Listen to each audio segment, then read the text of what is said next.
Une opération baptisée Plastique Récup vient d'être lancée à Douala, au Cameroun. Des jeunes sillonnent 3 fois par semaine les drains et les rigoles de la ville pour récupérer les bouteilles en plastique qui seront ensuite recyclées dans les industries de plastiquerie en Europe. Au Cameroun, au moins 200 millions de bouteilles en plastique sont mises en circulation chaque année. Ces matières difficilement dégradables finissent souvent par obstruer les caniveaux, aggravant les inondations, la détérioration des drains et des trottoirs.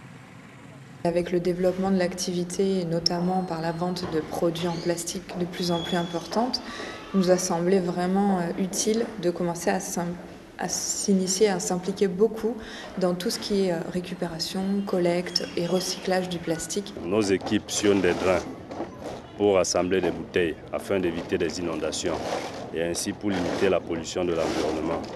Après la collecte, les bouteilles sont stockées dans des hangars comme ici, avant d'être convoyées en Europe, car il n'existe pas encore d'industrie de plastiquerie au Cameroun.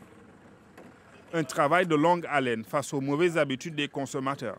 Après cette phase de tri des comptes, les bouteilles vont être lavées, conditionnées dans des big bags et acheminées vers le hangar principal où elles vont être pressées par la suite, pressées en balles, mises en balles avant d'être recyclées.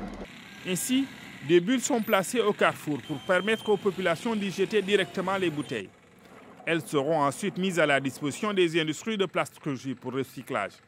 Avec ça, nous allons vivre dans la propreté.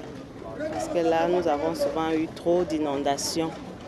Jusqu'à dans les maisons, là, c'est entré. Les bouteilles restaient sur le passage. Alors, si vous avez prévu faire ces travaux, c'est bien. Ce projet est initié par 2 sociétés camerounaises actives dans la lutte contre la pollution causée par les bouteilles en plastique. Déjà, elles ont débloqué une somme de 200 millions de francs CFA pour assurer une partie du financement.